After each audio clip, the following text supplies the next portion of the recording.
तो हेलो नमस्कार दोस्तों, कैसे हैं आप लोग। उम्मीद करता हूँ सब लोग बढ़िया होंगे। स्वागत है आपका हमारे सिंधी यूट्यूब चैनल में, जिसका नाम आपको पता ही है, बताने की ज़रूरत है नहीं। तो आज की इस वीडियो में हम बात करेंगे कि गोल्ड ईटीएफ बढ़िया है कि गोल्ड म्यूचुअल फंड बढ़िया है।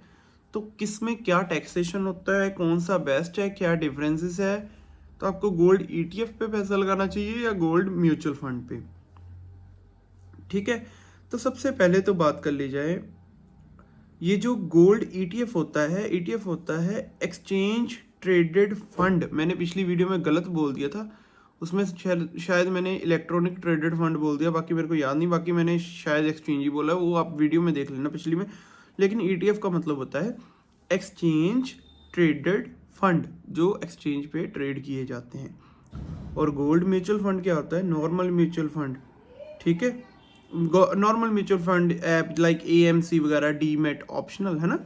उसके बाद अगर इन्वेस्टमेंट कैसी होती है, इसकी भी जो गोल्ड ईटीएफ की होती है, ये भी शेयर मार्केट के थ्रू होती है। डीमेट अकाउंट चाहिए, ठीक है।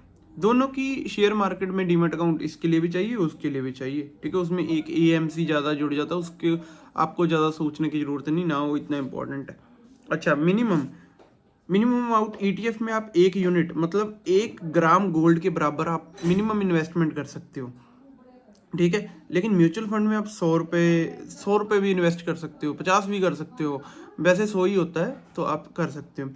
उसके बाद अगर बात कर लीजिए लिक्विडिटी, तो डायरेक्ट स्टॉक मार्केट में सेल हो जाता है ये गोल्ड ईटीएफ।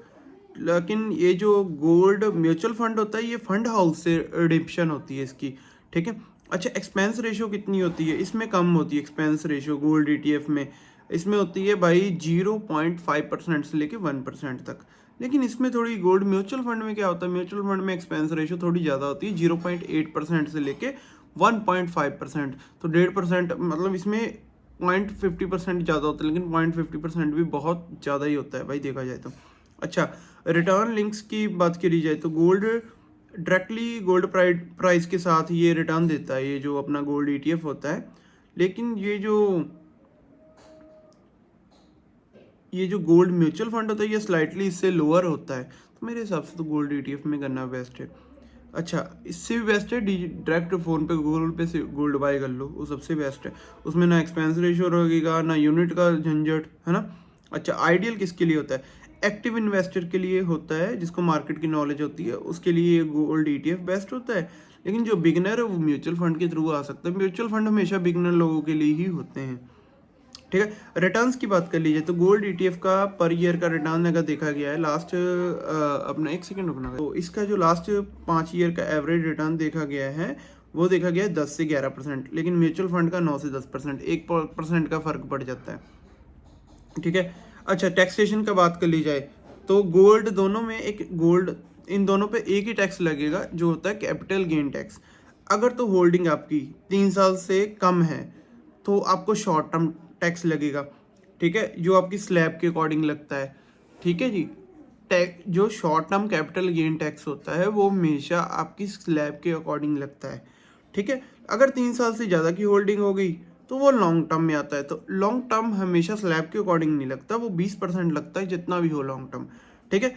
इंडेक्सेशन का बेनिफिट लेने के बाद एडजस्ट करके, इन्फ्लेशन जो होती है उसके मतलब सारे टैक्स टुक्स घटा के, तो मैं आपको सीधा सलाह देता हूँ, मान लो आपने 15 लाख रुपए गोल्ड में लगाया हुआ है, 3 साल के अंदर अंदर रिडक्शन करके अलग अलग जो होता है आप टैक्स से बचा सकते हो। कैसे कि आपने अलग अलग नामों के लिए 12 लाख तक तो कोई टैक्स ही नहीं है, तो स्लैब में आएगा ही नहीं, तो 12 लाख रुपए तो ऐसे ही। अगर आपने 3 साल से एक दिन ज़्यादा कर दिया तो आपको टैक्स पड़ जाएगा, ये भी चीज़ होती है, वो आपको समझाऊंगा आगे कभी, ठीक है। तो अभी इसके बाद अगर बात कर ली जाए टैक्स माफ़ी एग्जाम्पशन, ठीक है। अच्छा, अगर आपने 1 लाख रुपया इन्वेस्ट करके 1.5 लाख, ये छोड़ो इंडेक्सेशन, चलो ये भी बता ही देता हूँ। अगर लॉन्ग टर्म, मान लो लॉन्ग टर्म में तुमने 1 लाख इन्वेस्ट करा और तुम्हारा 1.5 लाख बन गया, 4 साल बाद तुम्हारा प्रॉफिट हुआ 50,000। लेकिन इंडेक्सेशन मतलब घटा के, मतलब मान लो 20% लगा तुम्हारे ऊपर टैक्स, 25,000, 25,000 में से तुम्हारा टैक्स ओनली बनेगा 5,000। बाकी इंडेक्सेशन उन्होंने कम कर दी, महंगाई भी तो देखनी होती है, ठीक है। बाकी टैक्स माफ़ी की बात कर ली जाए, एग्जाम्पशन की बात कर ली जाए, सेक्शन 80C या 80D जैसा कोई डायरेक्ट एग्जाम्पशन तो इसमें नहीं मिलता। लेकिन लॉन्ग टर्म में इंडेक्सेशन का बेनिफिट मिल जाता है, महंगाई का, यहाँ टैक्स बचता है, ठीक है।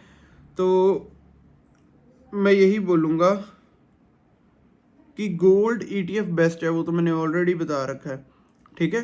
तो ETF किस किस के बढ़िया होते हैं, निप्पॉन इंडिया गोल्ड ETF हो गया, HDFC गोल्ड ETF हो गया जो इन्होंने सजेस्ट कर रखा है, SBI गोल्ड ETF हो गया, एक्सिस गोल्ड ETF हो गया, ठीक है। तो वीडियो अच्छी लगी तो वीडियो कर देना लाइक, चैनल में नहीं हो तो चैनल को कर देना सब्सक्राइब। मिलते हैं आपसे नेक्स्ट वीडियो में, तब तक के लिए okay bye, love you all, भगवान करे आपका दिन शुभ रहे।